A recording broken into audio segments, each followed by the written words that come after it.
आज की तारीख है 8 मार्च 2026 और दिन है रविवार। चलिए आज के हम खबरों की शुरुआत करते हैं। इससे पहले चैनल पर हैं तो चैनल को सब्सक्राइब, वीडियो को लाइक और शेयर जरूर करें।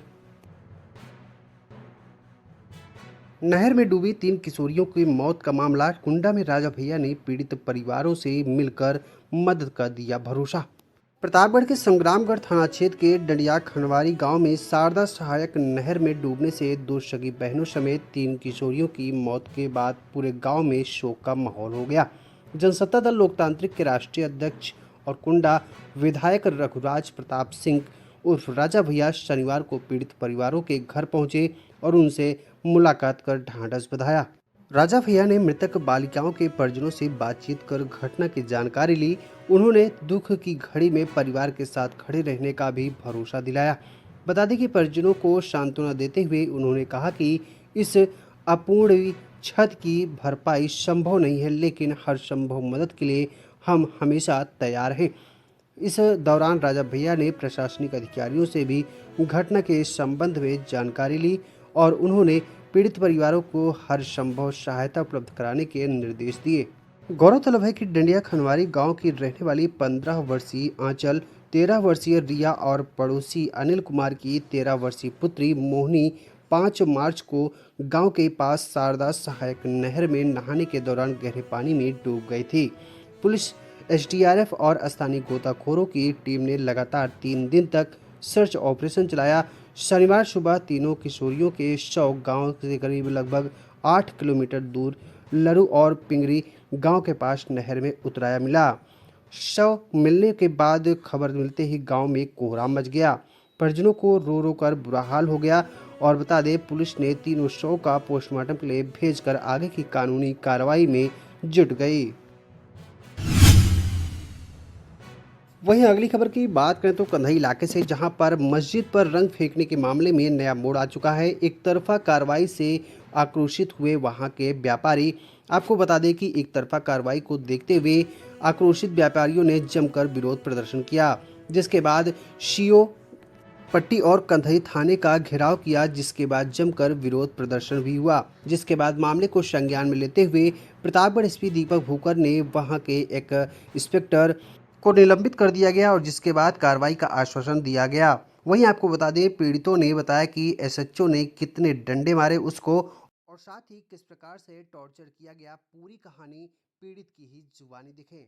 आपका? मेरा नाम शीतला प्रसाद है। क्या हुआ है आपके साथ जो आज बाजार बंद करके आप लोग रोड पर जमा हुए हैं? सर हादसा ये हुआ है क्योंकि जब हम सब होली खेले था, मेरा घर जो है जहाँ पे वारदात हुई है, जहाँ पे हादसा हुआ है जी, मेरा घर मस्जिद के पास जस्ट सामने है जी। रोड के सामने मस्जिद है, रोड की तरफ मेरा घर है, यानी आमने सामने हमारा मस्जिद और घर दोनों सामने पड़ता है। मेरे बच्चे लोग वहाँ पर सुबह से ही होली का अपना कलर खेल रहे थे, जिसमें जब यहाँ से डीजे के साथ जब टोली गई, जो यहाँ के होली खेलने वाले लोग थे, जब गए तो ये भैया आए, इन्होंने पानी का टप्पा भरा हुआ था तो उन्होंने उठाने की कोशिश की, जिसमें 3-4 लोग और थे। ये उठा के लेके रंग डालने के लिए, बस जैसे ही रंग डालने को किया तैसे उसमें प्रशासन ही मौजूद था। प्रशासन ने बचाव के हिसाब से जो किया, लेकिन उनका हाथ लगने से कैसे हुआ, थोड़ा सा जो छिट्टा था ना मस्जिद के ऊपर चला गया रंग कलर डालने के लिए।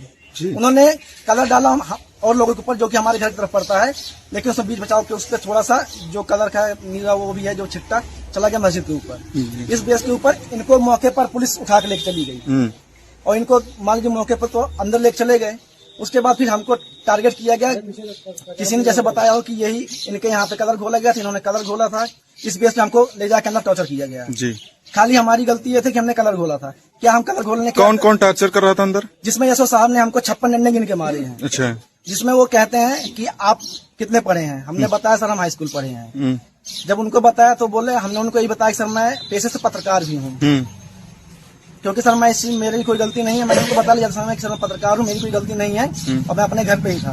उन्होंने बोला तुम पत्रकार हो, तुम्हारी गाली अभद्रता करते हो ना, मेरे पत्रकार को गाली दी जी।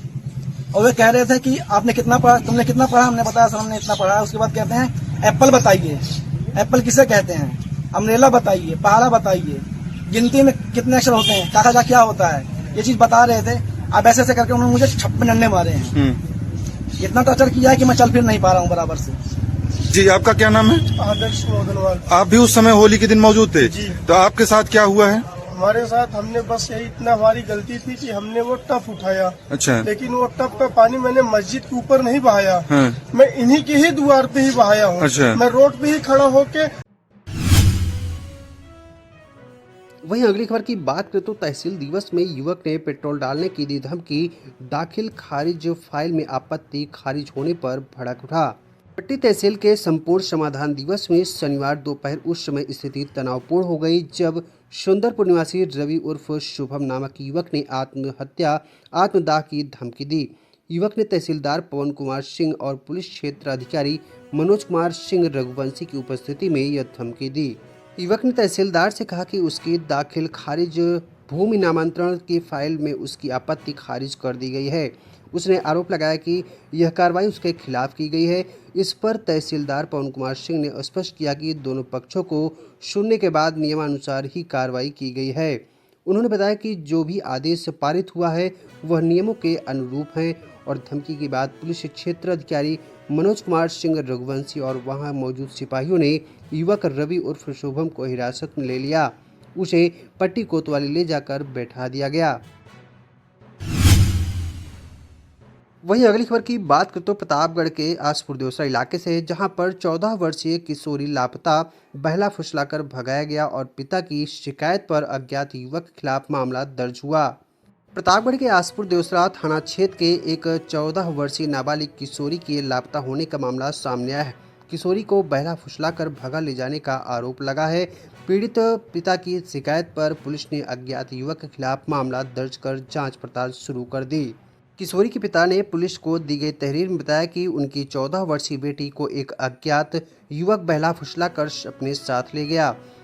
परिजनों ने किशोरी की तलाश रिश्तेदारों और आसपास के सभी संभावित स्थानों पर की, लेकिन उसका कोई सुराग नहीं मिल सका। काफ़ी खोजबीन के बाद जब किशोरी का पता नहीं चल सका तो परिजन थाने पहुंचे और उन्होंने पुलिस को तहरीर देते हुए कार्रवाई की मांग की। पुलिस ने पिता की शिकायत के आधार पर अज्ञात युवक के खिलाफ मामला दर्ज करते हुए जांच पड़ताल शुरू कर दी। बता दें कि इस मामले में उप निरीक्षक सचिन कुमार ने जानकारी दी है कि किशोरी की तलाश के लिए पुलिस टीम लगातार प्रयास कर रही है। चलिए भाई अगली बड़ी अपडेट की बात कर लेते हैं। प्रतापगढ़ पहुंचे शंकराचार्य अभिमुक्तेश्वरानंद महाराज, गौ रक्षा पर भाजपा सरकार को जमकर घेरा, 40 दिन का दिया अल्टीमेटम, उसके बाद जो होगा। शंकराचार्य स्वामी अभिमुक्तेश्वरानंद सरस्वती शनिवार को अपनी गौ प्रतिष्ठा धर्म युद्ध शंखनाद यात्रा के तहत प्रतापगढ़ पहुंचे। जिले के आसपुर देवसरा थाना क्षेत्र के ढकवा बाजार में संतों और सैकड़ों श्रद्धालुओं ने उनका स्वागत किया। इस दौरान बड़ी संख्या में लोग मौजूद रहे और जय घोष के साथ उनका अभिनंदन किया गया। शंकराचार्य ने बताया कि इस संबंध में सरकार को 40 दिन का समय दिया गया था, लेकिन अभी तक कोई ठोस निर्णय नहीं लिया गया है। उन्होंने कहा कि 37 दिन बीत चुके हैं और अब केवल 3 दिन शेष है। स्वामी अभिमुक्तेश्वरानंद ने घोषणा की है कि 11 मार्च को लखनऊ पहुंचकर इस मुद्दे पर सरकार से स्पष्ट जवाब लिया जाएगा। कालनेमी पर प्रतिक्रिया देते हुए स्वामी अभिमुक्तेश्वरानंद सरस्वती ने कहा कि कालनेमी वह होता है जो अंदर से राक्षस हो और ऊपर से साधु का रूप धारण करे। उन्होंने आरोप लगाया कि कुछ लोग ऊपर से गेरुआ वस्त्र पहनते हैं लेकिन अंदर से पशु हत्या और मांस व्यापार से जुड़े होते हैं। साथ ही अपने ऊपर लगे आरोपों को उन्होंने निराधार बताया। शंकराचार्य ने कहा कि जिन लोगों ने आरोप लगाए हैं वो कभी उनके पास आए ही नहीं। उन्होंने दावा किया कि गौरक्षा की बात करने के कारण उन्हें इसके खिलाफ साजिश के तहत आरोप लगाए गए हैं। वहीं धीरेन्द्र शास्त्री के बयान पर प्रतिक्रिया देते हुए शंकराचार्य ने कहा कि उन्होंने सही बात कही है। उनके अनुसार अब हर व्यक्ति चाहे तो वह नेता हो, संत हो या फिर सन्यासी, को स्पष्ट करना होगा कि वह गाय के साथ है या फिर नहीं है।